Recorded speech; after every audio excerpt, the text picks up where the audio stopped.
భారత్లోని అన్ని ఛానల్స్ ను ఆంధ్రదేశంలో ప్రసారం చేస్తున్న ఏకైక network city cable. Welcome to city cable news bulletin. ముందుగా హెడ్లైన్స్.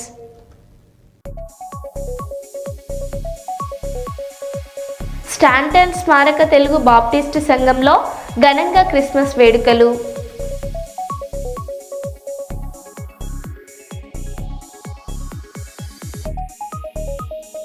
$200 కోట్ల విలువైన భారీ శ్రీరాముడి విగ్రహం అయోధ్యకు కానుకగా పంపిన కర్ణాటక భక్తుడు.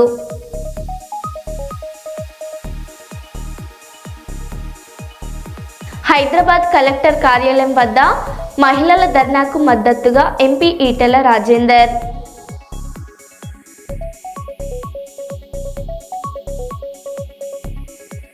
గుంటూరు జిల్లా ఇప్పటం గ్రామంలో పవన్ కళ్యాణ్ పర్యటన.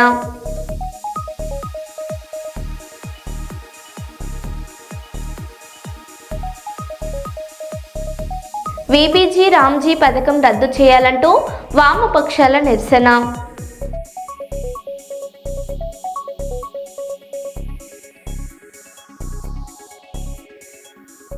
ఇక వివరాల్లోకి వెళ్తే, గ్రామీణ పేదల ఉపాధి హక్కును హరించే కుట్రలో భాగంగానే కేంద్ర ప్రభుత్వం వికసిత్ భారత్ రోజ్గార్ ఆజీవిక మిషన్ గ్రామీణ చట్టాన్ని తీసుకువచ్చిందని వామపక్ష పార్టీలు ఆరోపించాయి.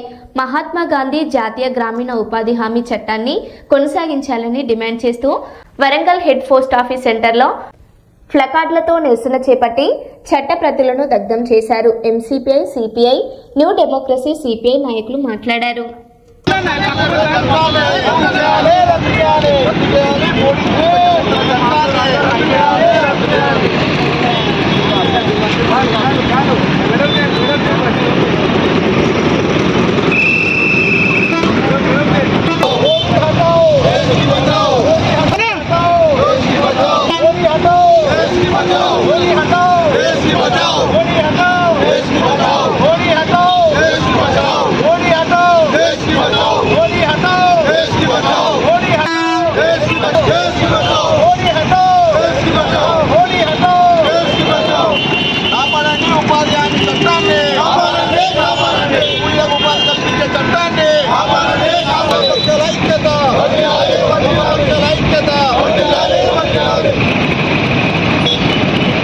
వామపక్ష పార్టీల ఆధ్వర్యంలో కేంద్రంలోని మోడీ ప్రభుత్వం తీసుకొచ్చినటువంటి వీబీజీ రామ్జీ చట్టాన్ని రద్దు చేయాలని, కూలీలకు 100 రోజుల ఉపాధి హామీ గ్యారంటీ చట్టమైనటువంటి మహాత్మా గాంధీ గ్రామీణ జాతీయ ఉపాధి హామీ చట్టాన్ని యథావిధిగా కొనసాగించాలని డిమాండ్ చేస్తూ ఈరోజు నిరసన కార్యక్రమాన్ని చేయడం జరుగుతూ ఉంది. కేంద్రంలోని మోడీ ప్రభుత్వం 2005లో వామపక్ష పార్టీల ఒత్తిడితోటి ఎన్నో పోరాటాల ఫలితంగా సాధించుకున్నటువంటి ఆ చట్టాన్ని రద్దు చేసి పని హక్కును ఈరోజు గ్యారంటీ చట్టంగా ఉండకుండా ఈరోజు కూలీలకి, అదేవిధంగా గ్రామీణ పేదలకి నష్టం కలిగించే విధంగా ఈరోజు వీబీజీ రామ్జీ అనే చట్టం పేరుతోటి నూతన చట్టాన్ని తీసుకురావడం జరుగుతూ ఉంది. ఈ చట్టంతో కేంద్ర ప్రభుత్వం ఈరోజు కౌలీలకి, అదేవిధంగా పేదలకు కల్పించేటువంటి హక్కుల్ని రద్దు చేసి కుట్రలో భాగంగానే ఈరోజు నూతన చట్టాన్ని తీసుకురావడం జరిగింది. ఈ చట్టంతో ఈరోజు పని కావాలనేటువంటి అడిగేటువంటి డిమాండ్ని ఈరోజు కూలీలు కోల్పోయే పరిస్థితి ఏర్పడుతూ ఉంది. అందుకోసం ఏంటని చెప్పేసి అంటే, అట్లాగే ఈ చట్టంలో ప్రధానంగా గతంలో 90% నిధులు కేంద్ర ప్రభుత్వం భరించేది. కానీ ఈరోజు కొత్తగా తీసుకొచ్చే చట్టంలో కేవలం 60% నిధులు మాత్రమే కేంద్రం భరిస్తుందని చెప్పేసి అని ఈరోజు పేర్కొన్నటువంటి పరిస్థితి ఉంది. గొప్పగా చెప్తా ఉన్నారు, 100 రోజుల చట్టం 100 రోజులు మాత్రమే గత చట్టంలో ఉంది, 120 రోజులు కల్పిస్తామని చెప్పేసి అంటా ఉన్నారు. కానీ ఆచరణలో ఏంటంటే అసలు ఈ చట్టాన్ని తీసేసి దీని ఒక స్కీమ్ గా మార్చేటువంటి కుట్ర కేంద్రంలోని ప్రభుత్వం చేస్తూ ఉంది. అందుకోసం ఏంటని చెప్పేసి అంటే, కూలీలు, గ్రామీణ పేదలు పెద్ద ఎత్తున ఈ చట్టానికి వ్యతిరేకంగా పనిచేస్తున్న పరిస్థితి ఉన్నది. ఇప్పటికైనా మోడీ ప్రభుత్వం గ్రామీణ పేదల మీద, కూలీల మీద ఏ మాత్రం చిత్తశుద్ధి ఉన్నా 2005లో తీసుకొచ్చినటువంటి జాతీయ గ్రామీణ ఉపాధి హామీ చట్టాన్ని యథావిధిగా అమలు చేయాలని చెప్పేసి ఆ చట్టాన్ని కొనసాగింపులో భాగంగా అవసరమైతే 200 రోజులు పెంచాలని చెప్పేసి వామపక్ష పార్టీలు డిమాండ్ చేస్తూ ఉన్నాం. లేకపోతే పెద్ద ఎత్తున దేశవ్యాప్తంగా గద్దెదించడానికి వామపక్ష పార్టీలన్నీ ఏకమై ఉద్యమాలు కొనసాగిస్తాం. చేస్తామని చెప్పేసి అని దీని సందర్భంగా మేము ఈ బీజేపీ ప్రభుత్వాన్ని హెచ్చరిస్తా ఉన్నాము. నా పేరు గన్నారపు రమేష్, సిపిఐ జిల్లా కార్యవర్గ సభ్యుడు. గ్రామీణ ప్రాంతాల్లో దాదాపు 70% అంటే 100 కోట్ల జనాభా గ్రామ ప్రాంతాల్లో ఉన్నది. వాటిలో 20 కోట్ల మంది వ్యవసాయ కూలీలు ఈ కరువు పనిలో పనిచేస్తూ ఉంటారు. ప్రతి సంవత్సరం ఏప్రిల్, మే, జూన్ నెలల్లో ఈ కరువు పని చేసుకునే క్రమంలో కూడా వారికి ఎంతో కొంత ఊరట కలిగించేటువంటి కాకతీయ మన జాతీయ గ్రామీణ ఉపాధి పథకం 2005 చట్టంను ఈరోజు భారతీయ జనతా పార్టీ ఎన్డీఏ ప్రభుత్వము దాన్ని రద్దు చేసి నూతన చట్టాన్ని తీసుకువచ్చింది. హఠాత్తుగా పార్లమెంట్లో బిల్లు పెట్టి 2025 జీరాంజీ అనేటువంటి బిల్లుతోటి ఈ చట్టాన్ని తీసుకొచ్చింది. దీనివల్ల గ్రామీణ ప్రాంతాల్లో పనిచేసే వ్యవసాయ కూలీలకు హక్కుగా కాకుండా ఒక భిక్షగా మారేటువంటి పరిస్థితి ఉన్నది. కాబట్టి దీన్ని వ్యతిరేకంగా దేశవ్యాప్తంగా ఆందోళన కార్యక్రమాలు పార్టీలో జరుగుతూ ఉన్నాయి.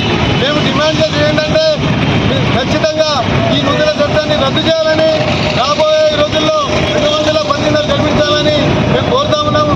నా పేరు Racharla Balaraju, CPI democracy greater Warangal committee కార్యదర్శి. కంటోన్మెంట్ పార్క్ సికింద్రాబాద్ లో మాజీ ప్రధాని భారతరత్న శ్రీ అటల్ బిహారీ వాజ్పేయి జీ విగ్రహానికి పుష్పాంజలి ఘటించి నివాళులు అర్పించారు. అటల్జీ జీవితం, రాజనీతిజ్ఞత, ప్రజాస్వామ్య విలువలు, కవిత్వం అంచలమైన అంకిత భావానికి ప్రతీకగా నిలిచింది. ఆయన వారసత్వం తరతరాల భారతీయులకు నిరంతరం ప్రేరణనిస్తూనే ఉంది అని ప్రముఖులు అన్నారు.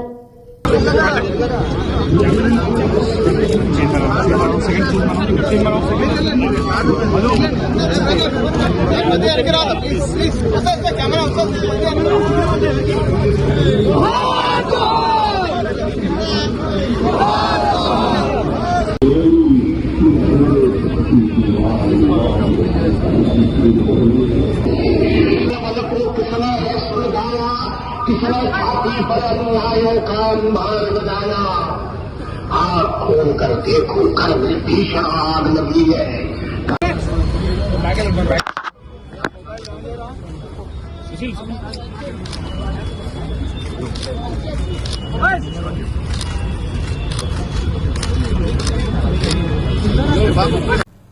వరంగల్ జిల్లా నర్సంపేట నియోజకవర్గంలో క్రిస్మస్ పండుగ ప్రపంచానికి శాంతి సందేశం ఇవ్వాలని మంత్రి దుద్దిళ్ల శ్రీధర్ బాబు, ఎమ్మెల్యే దొంతి మాధవరెడ్డి తెలిపారు. రాష్ట్ర ప్రజలకు నర్సంపేట నియోజకవర్గ ప్రజలకు క్రిస్మస్ శుభాకాంక్షలు తెలియజేస్తూ క్రిస్మస్ ప్రేమ, శాంతి, కరుణ, సౌభ్యత్వానికి ప్రతీక అని అన్నారు. చెన్నరావుపేట మండలం తిమ్మరాయన్పాడులో జరిగిన క్రిస్మస్ వేడుకల్లో పాల్గొన్న సందర్భంగా రాష్ట్ర ప్రభుత్వం అన్ని మతాల పండుగలను సమానంగా గౌరవిస్తుందని స్పష్టం చేశారు. మతాల మధ్య ఐక్యత, సామరస్యమే తెలంగాణ ప్రత్యేకత అని, ప్రజలందరి జీవితాల్లో సుఖ సంతోషాలు, ఆరోగ్యం, సమృద్ధి నిండాలని ఆకాంక్షించారు.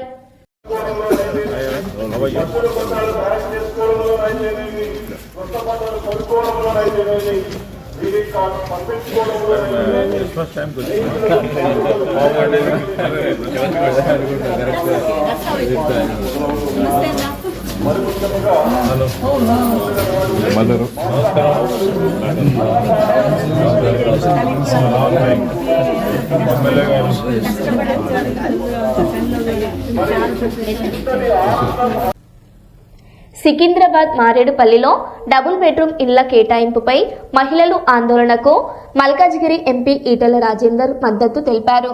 2017లో ఇల్లు కూలగొట్టి డబుల్ బెడ్రూమ్ ఇల్లు కట్టిన ఇప్పటికీ కేటాయించలేదని రంగారెడ్డి కలెక్టర్ కార్యాలయంలో మాజీ కార్పొరేటర్ దీపికా నరేష్ ఆధ్వర్యంలో మహిళలు ధర్నా చేపట్టారు. ఈ ధర్నాకు హాజరైన ఈటెల రాజేందర్ ప్రభుత్వం నిష్కయుక్తంగా వ్యవహరిస్తుందని తీవ్రంగా విమర్శించారు. జనవరి 2లోగా సమస్య పరిష్కరిస్తామని అధికారులు హామీ ఇవ్వగా, లేదంటే తాను స్వయంగా గృహప్రవేశం చేయిస్తానని ఈటెల స్పష్టం చేయడంతో మహిళలు శాంతించారు.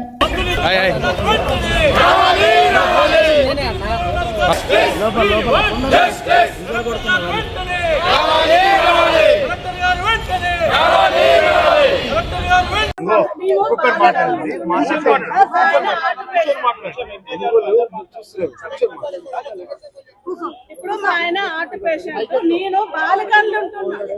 మానకర్లు ఉంటున్నా నేను. నా పరిస్థితి హార్ట్ పేషెంట్ పెట్టుకోరు. ఎన్నిసార్లు రెవెన్యూ ఎన్నిసార్లు చేస్తారు? 10 సంవత్సరాల నుంచి రెవెన్యూ చేస్తారా? ఇవాళ రేపు కలెక్టర్ ఆఫీస్కి వస్తాం. మేడం కూడా ఏమన్నది, ఈ ఎలక్షన్స్ అయిపోగానే తెల్లారా మీకు ఇస్తాను, ఇంతవరకు ఇవ్వలేదు మాకు. 10 సంవత్సరాలు అన్నట్టు మేమేం కుక్కడికి ఇవ్వనట్లే, గవర్నమెంట్ ఇల్లు కాదు, మా జాగాలు ఇచ్చి మీరు కూర్చోమనుకుంటున్నాం వాళ్ళని. ఇప్పుడు ఇంకెళ్ళి కదులుతాం లేదంటారా? లాక్ తీసి ఎట్లా మీరు పోలీసు వాళ్ళ ఎట్లా దొంగలమైనాం కదా, ఇప్పుడు దోషాలం చేస్తాం. తీసి మేము ఉంటాము. మా మీద కేసులు కేసులు పెడతారు. కుక్కడికి గవర్నమెంట్ వీళ్ళు ఇయ్యలే కదా మనకు, గవర్నమెంట్ ఇచ్చిన కాదు కదా.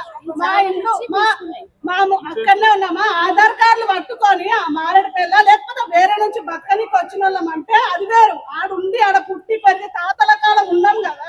ఇప్పుడు ఇచ్చేయాలి, ఎంత మందికి ఉన్నారో అంత మందికి ఇస్తే అయిపోతాయి కదా. మేము కిరాయిలు కట్టాలి, ఇందులో పని పోతున్నాం తెలుసా. ఇయ్యమంటే బుల్డోజర్ తీసుకొచ్చిండ్రు సార్, ఇట్లా మా ఇంటి మీదకి కరెంట్ తీసేసిండ్రు, మోరీలు పని చేస్తున్నారు. కరెంట్ కట్ చేసేసి మోరీలు పని చేసేసి బుల్డోజర్ ఎంఆర్ఓ ఆర్టీఓ అందరు ఉన్నారు అప్పుడు నిలబడి మాకు అట్లా దౌర్జన్యం చేసిండ్రు. ఎంబడే ఖాళీ చేయాలా మీరు? మీకు ఏడికెళ్ళి వచ్చింది ఇది అంట. మరి ఇన్ని ఏళ్ళు మాది టెక్స్ కడుతుంది, కిరాయిలు తీసుకున్నారు. అది అప్పుడు తెలియదా? మా దగ్గర పేపర్లు ఉన్నాయి కదా, ఇంటికి కడుతుంది. మొన్న ఇక్కడ కూడా మన కంటైన్మెంట్ కూడా ఇచ్చింది, మడఫోన్ కూడా ఇచ్చింది ఇంతవరకు మళ్ళీ కాలం చెప్పి ఇవ్వాలి. అయితే వీళ్ళేమో ఇక్కడ వీళ్ళంతా మారడిపల్లెలు,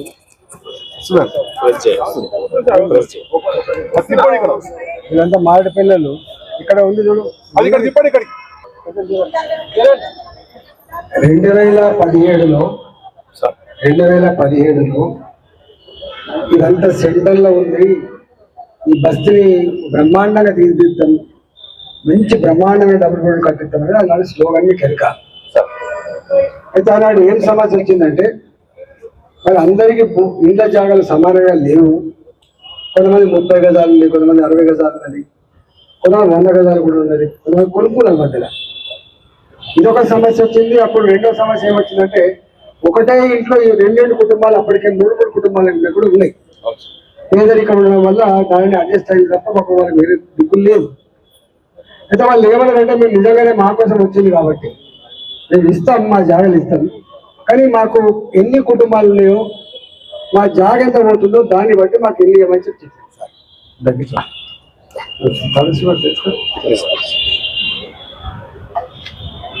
అంటే అప్పుడు ప్రభుత్వం చర్చలు పెట్టింది, చర్చలు పెట్టి ఒక అగ్రిమెంట్ రాసిచ్చింది. ఇప్పుడు అగ్రిమెంట్ పెట్టి రాసిచ్చింది. వాళ్ళకి ఇంకొక 49 మందికి ఎంతమంది అమ్మా? 149 ఇంకా 149 ఇవ్వాలి. అక్కడ ఆల్రెడీ ఉన్నాయి కూడా, అంటే ఖాళీ ఉన్నాయి, వీళ్ళకి ఇవ్వాలి. వాళ్ళ బాధ అంటే ఏంటంటే, సరే ఆ ప్రభుత్వం 2015లో మొదలుపెట్టింది, వాళ్ళు పోయేదాకా ఇవ్వలేదు. ఈ ప్రభుత్వం వచ్చి కూడా 2 సంవత్సరాలు అవుతుంది. మేము ఇళ్లలో ఉంటున్నాం, కిరాయి ఇళ్లలో ఉంటున్నాం, 10,000 రూపాయలు కట్టలేకపోతున్నాం. లేకపోతే మేము రాము కూడా ఇటు మొక్క. ఎందుకంటే 2 సంవత్సరాలుగా చెప్పి అలసిపోయాం కాబట్టి మాకు ఆనాడు వ్యవస్థ మీద విశ్వాసం లేకుండా ఇట్లయింది.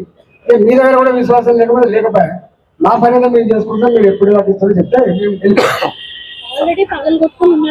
ఇళ్ళ కింద 30 గజాలు, ఒకరి ఇళ్ళ కింద 60 గజాలు 100 గజాలు ఉంటే ఆనాడు ఇచ్చుకోట్లు లేరు అనడానికి వెస్ట్ మారేడుపల్లి సజీవ సాక్ష్యం.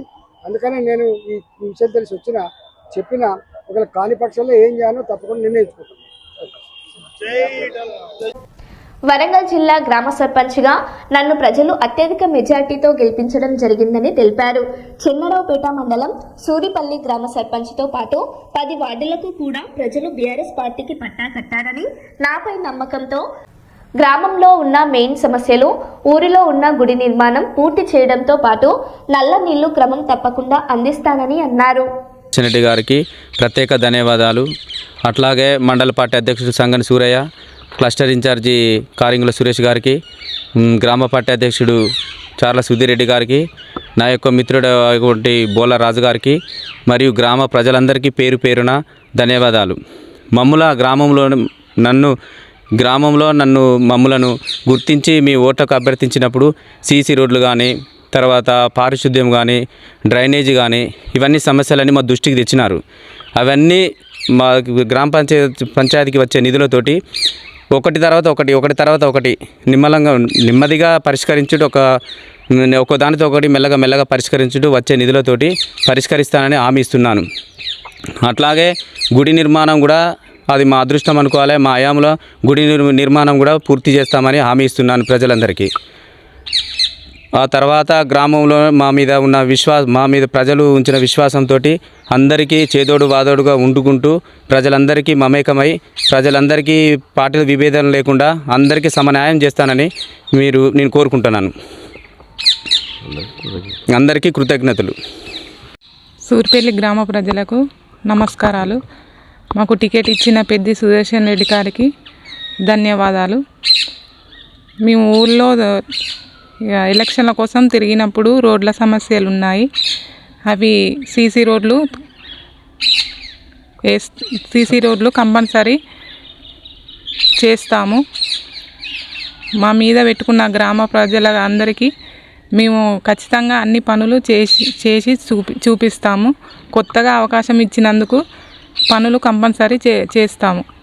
మిగిలిపోయిన పనులు ఏమున్నా కూడా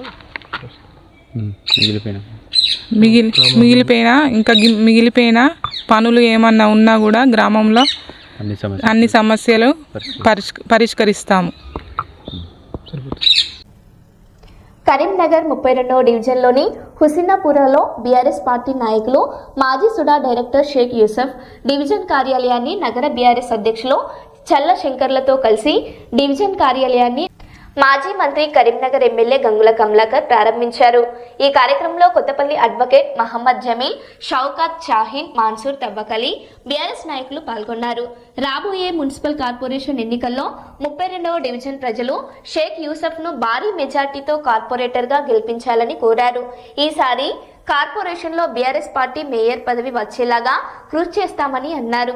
కరీంనగర్ ప్రజలు మళ్లీ ఒకసారి బీఆర్ఎస్ పార్టీకి పట్టం కట్టాలని, స్మార్ట్ సిటీ టీఆర్ఎస్ ప్రభుత్వంలోనే అన్ని పనులయ్యాయని, అభివృద్ధి చేసి ప్రజలకు చూపించామని ఈ సందర్భంగా ఎమ్మెల్యే గంగుల కమలాకర్ అన్నారు.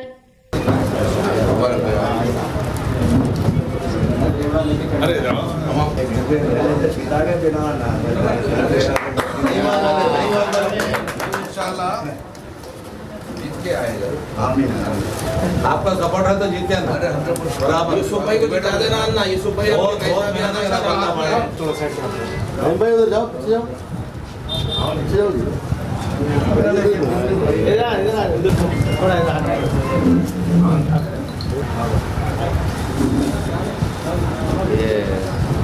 माशाल्लाह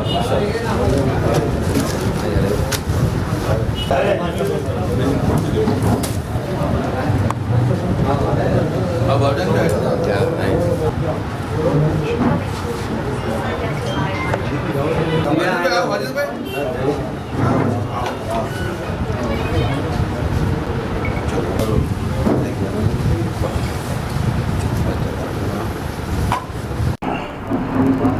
ये करीमनगर शहर में डिवीज़न नंबर 32 में हमारा यूसुफ भाई का ऑफिस, ये वार्ड ऑफिस को आज ओपनिंग कर रहे हैं इंशाल्लाह। ये इससे पहले भी ये वार्ड ऑफिस से बहुत अच्छा काम करा था, वेलफेयर काम्स करा था। ये वार्ड ऑफिस में not only political issues, public जो चाहते हैं उसको फुलफिल करने के लिए भी हमारे यूसुफ पे बहुत मेहनत करा था। ఈరోజు గౌరవనీయులు హరిశంకర్ గారు టౌన్ ప్రెసిడెంట్ మరియు జమీలుద్దీన్ గారు జిల్లా పరిషత్ కోఆప్షన్ మెంబర్, शौकत भाई टाउन प्रेसिडेंट, बाबजानी भाई, वाजिद भाई और हमारा टीआरएस पार्टी नेता అందరు కలిసి ఈరోజు యూసుఫ్ భాయ్ ఆఫీస్కి రావడం జరిగింది. ఒక్కటి మాత్రం చెప్పగలుగుతాం, ఈ స్వాతంత్రం వచ్చిన తర్వాత కరీంనగర్ నగరం ఇంత పెద్ద డెవలప్ అయిందంటే బీఆర్ఎస్ పార్టీ ఆధ్వర్యంలో డెవలప్ అయింది. బీఆర్ఎస్ పార్టీ వచ్చిన తర్వాతనే హిందూ ముస్లిమ్స్ అందరూ కలయిక జరిగి ఈ నగరాన్ని కానీ ఈ రాష్ట్రాన్ని అద్భుతంగా డెవలప్ చేసుకున్నాం. తెలంగాణ రాష్ట్రంలో ఇంత గొప్పగా డెవలప్ అయిన సిటీ ఎక్కడ లేదు. ఒక కరీంనగర్ సిటీ అది సీఎం అసెన్స్ నిధులతో కానీ స్మార్ట్ సిటీ నిధులతో కానీ. స్మార్ట్ సిటీ రావాలంటే ఎలిజిబిలిటీ లేకుండా కేసీఆర్ చేయబట్టి ఈరోజు స్మార్ట్ సిటీ రావడం జరిగింది. సీఎం అసెన్స్ కానీ స్పెషల్ ఫండ్ కానీ తీసుకొచ్చేసి సుమారు 1000 నుంచి 1500 కోట్లతోటి ఈ కరీంనగర్ నగరాన్ని అభివృద్ధి చేశాం. ఇటు బీజేపీ పార్టీ ఒక్క రూపాయి నిధులు తీసుకురాలేదు. ఎక్కడెక్కడే ఉంది, డంప్ యార్డ్ అక్కడే ఉన్నది, పెండింగ్ పనులన్నీ అక్కడే ఉన్నాయి. కానీ మళ్ళీ బీఆర్ఎస్ పార్టీ అవకాశం ఇస్తే, మేయర్ అవకాశం ఇస్తే మొత్తం బ్రహ్మాండంగా మళ్ళీ పాతగా ఎలా పద్ధతి ఉందో అలాగే డెవలప్మెంట్ చేసే బాధ్యత బీఆర్ఎస్ పార్టీ తీసుకుంటుంది. ప్రజలు కూడా 2 సంవత్సరాలు చూశారు, ఏం చేసే అవకాశం లేదు. కాబట్టి మళ్ళీ బీఆర్ఎస్ పార్టీ ప్రభుత్వంకి వస్తేనే మళ్ళీ ఈ డెవలప్మెంట్ జరుగుతుందని చెప్పి ప్రజలు ఆశించారు. కాబట్టి అందుకే మీరందరూ हमारा मुसलमान भाइयों, आप हमारा दुआ दे दो, इंशाल्लाह हम काम करके बताया, इंशाल्लाह आगे भी हम काम करके ही बताएंगे. సో బీఆర్ఎస్ పార్టీ బలపరిచిన అందరినీ కూడా గెలిపారని చెప్పి మా పార్టీ రాబోయే మున్సిపాలిటీ కొరకు సిద్ధంగా ఉన్నాం. ఇప్పటికే ఇన్ఫ్రాస్ట్రక్చర్ డెవలప్ చేసుకున్నాం. ప్రతి డివిజన్ నుంచి కూడా సెలెక్టెడ్ క్యాండిడేట్ పెట్టుకొని బ్రహ్మాండంగా ముందుకెళ్ళి రేపు రాబోయే కాలంలో ఈ మున్సిపాలిటీలో ఉన్న మేయర్ గత 10 సంవత్సరాలు మేమే డెవలప్ చేసినాం. హమారా హక్కు, హక్కుదారులు మేము, డెవలప్ చేసింది మేమే హక్కు. కాంగ్రెస్ పార్టీ హక్కు పనిచేయలేదు, బీజేపీ పార్టీ నిధులు తీసుకురాలేదు. తీసుకొచ్చిన టీఆర్ఎస్ పార్టీ రేపు రాబోయే కాలంలో కరెక్ట్గా డెవలప్ చేసేది మళ్ళీ మేమే. కాబట్టి మా అందరు కూడా మళ్ళొక్కసారి అవకాశం కలిపారని చెప్పి జై హింద్, జై తెలంగాణ. సింగరేణిలో మారుపేర్లు, విజిలెన్స్ కేసుల పరిష్కారం కోసం కదం తొక్కిన కార్మికులు. గోదావరి కని అజ్జీవన్ సింగరేణిలో దీర్ఘకాలికంగా పెండింగ్లో ఉన్న మారుపేర్లు మరియు విజిలెన్స్ కేసుల సమస్యలను తక్షణమే పరిష్కరించాలని డిమాండ్ చేస్తూ గురువారం RG one area OCP 5 open cast వద్ద కార్మికులు మరియు నిరుద్యోగ యువత వాల్ పేపర్ స్టిక్కరింగ్ వేసి వినూత్న నిరసన తెలిపారు. ఈ సందర్భంగా వారు మాట్లాడారు. ఇట్టి నిరసనలో డిష్ బాబు, రామిల సందీప్, సదానందం, దనాడ రాజు, హరీష్ యాదవ్, ఓం ప్రకాష్, సత్యం, ఆవుల రవి మరియు పలువురు కార్మికులు పాల్గొన్నారు. మాట్లాడడం జరిగింది, శేర్బాబు గురించి మాట్లాడడం జరిగింది. అలాగే మాజీ సిఎండి బలరాం నాయక్తో మాట్లాడడం జరిగింది. ఆ విషయంలో చేస్తామని చెప్పడం కూడా జరిగింది. ఖచ్చితంగా అయితే కొంత టైం కావాల్సి ఉంది కనుక ఐఐటీసీ అందరిని వీలైతే అన్ని సంఘాలను కలుపుకొని కూడా తీసుకెళ్లి చేద్దామని ఐఎన్టీసీ పరంగా తెలియజేస్తుంది. సింగరేణిలో మారు పేర్ల సమస్య చాలా రోజుల నుంచి వారు వివిధ రకాల బాధలు పడుతూ అన్ని యూనియన్ల దగ్గరికి పోయి కూడా వారు వేడుకోవడం జరుగుతుంది. అందులో భాగంగానే ఎలక్షన్ల ముందు అన్ని యూనియన్లు కూడా వీరి సమస్యను పరిష్కరిస్తామని చెప్పడం జరిగింది. అయినప్పటికీ మా ఏఐటీసీ గుర్తింపు సంఘం వచ్చినాక ఈ మార్పిళ్ల సమస్య డైరెక్టర్ లెవెల్లో, సిఎండిఎం లెవెల్లో మీటింగులో కూడా ఇది చర్చ చేయడం జరిగింది. వారందరూ కూడా సానుకూలంగా చెప్పడం జరిగింది. ఒక కమిటీ కూడా వేయడం జరిగింది. ఆ కమిటీ డైరెక్టర్ కొత్త ఆయన రావడం, సిఎండిఎండి ఈయన పోవడం, ఇదంతా కొంత కాలక్షేపం జరుగుతుంది. అయినప్పటికీ మా ఎమ్మెల్యే, మా గౌరవ అధ్యక్షురాలు Singareni college workers union Sambasivarao గారు బట్టి గారి దగ్గరికి లేదా వివేక్ దగ్గర అందరి దగ్గర కూడా ఈ సమస్య తీసుకుపోవడం జరిగింది. మా ఆశాభావం ఏంటంటే అవుతుంది, కానీ కొంత విధి విధానాల వల్ల సమయం తీసుకుంటున్నది. దానికి మేము అందరం చింతిస్తున్నాం. త్వరగా మీ సమస్య పరిష్కారం కావాలని చెప్పి దానికి ఏఐటీసీ ఫుల్ సపోర్టుగా మీ సమస్య పరిష్కారం కూడా ఏఐటీసీ ముందుండి మీ సమస్యను పరిష్కరించదని చెప్పి సందర్భంగా తెలియజేస్తుంది. మరో బులెటిన్లో మళ్ళీ కలుద్దాం. Stay tune.